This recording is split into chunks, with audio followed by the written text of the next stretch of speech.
Северная Осетия практически готова к празднованию 70-летия Победы. Последние детали сегодня обсудили на заседании профильного оргкомитета.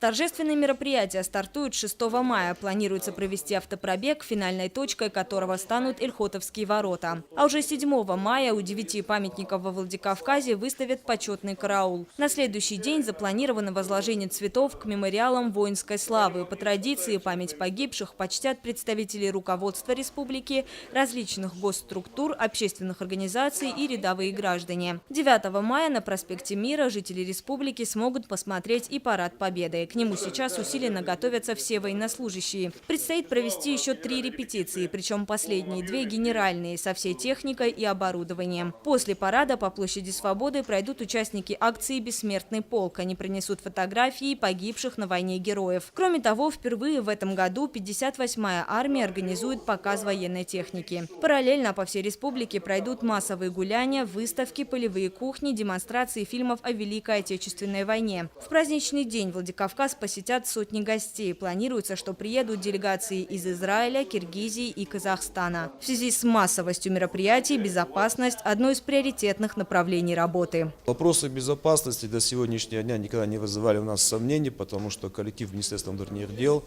выполняет это более чем профессионально, слава Богу. И я думаю, что этот праздник не будет тому исключением. Мы не видим никаких проблем, все находится в рабочем режиме, ответственные люди определены, каждый занимается своим делом, готовя, свою часть общей картины.